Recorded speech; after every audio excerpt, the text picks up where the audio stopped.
Welcome to Fairy Box. बहुत पुरानी बात है।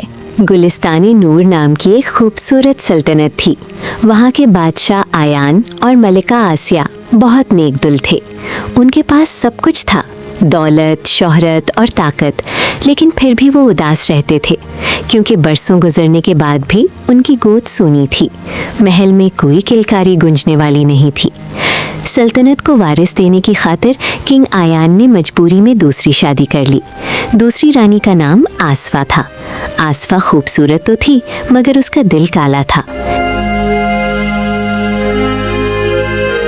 लेकिन किस्मत देखिए, कुछ ही वक्त बाद पहली रानी आसिया उम्मीद से हो गई। ये खबर सुनकर आसफा जल भुन गई। उसने सोचा अगर आसिया का बेटा हुआ तो वो राजमाता बन जाएगी और मेरा राज खत्म हो जाएगा। कुछ महीनों बाद दुश्मन फौज ने हमला किया और किंग आयान को जंग पर जाना पड़ा। जाते वक्त उन्होंने आसिया का ख्याल रखने की जिम्मेदारी आसफा को दी, लेकिन किंग के जाते ही आसफा ने अपना असली रूप दिखाया। उसने दाई को पैसे देकर खरीद लिया और एक खौफनाक साजिश रची। एक तूफानी रात में क्वीन आसिया ने एक चांद जैसी बेटी को जन्म दिया।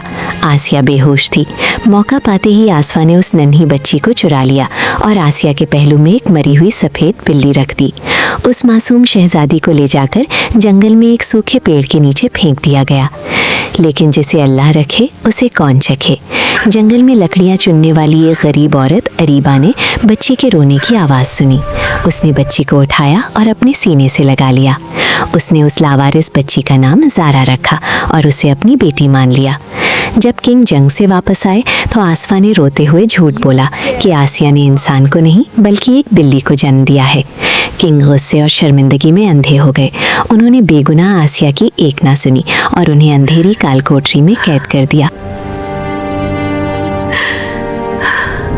आसफा अपनी जीत पर मुस्कुरा रही थी। साल गुजरते गए। ज़ारा बड़ी हो चुकी थी। वो गरीब थी लेकिन उसके रगों में शाही खून था।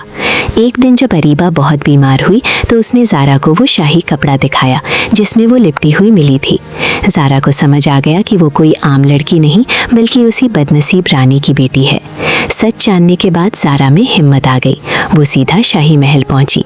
भरे दरबार में उसने किंग आयान के सामने वो शाही निशानी दिखाई और ललकार कर कहा, मैं कोई मामूली लड़की नहीं, मैं क्वीन आसिया की बेटी हूँ और आपकी दूसरी बीवी ने मेरी माँ के साथ धोखा किया है।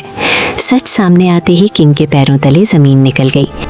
नहीं, मुझे माफ कर दो बादशाह, सलामत, मुझसे गलती हुई है। दाई ने भी अपना गुनाह कबूल कर लिया। किंग ने फौरन आसफा को उसी कैद खाने में डलवाया और अपनी प्यारी क्वीन आसिया को माफी मांगकर रिहा किया। सॉरी आसिया, मैं शर्मिंदा हूँ। आखिरकार बुराई की हार हुई और अच्छाई की जीत। किंग आयान, क्वीन आसिया, शहजादी ज़ारा और माँ अरीबा एक साथ खुशी खुशी रहने लगे। सच चाहे कितना भी छुपाया जाए, एक दिन सामने आ ही जाता है। अपने नाम की स्टोरी बनवाने के लिए कमेंट में अपना नाम टाइप करें और ऐसी वीडियोस के लिए चैनल को सब्सक्राइब करें।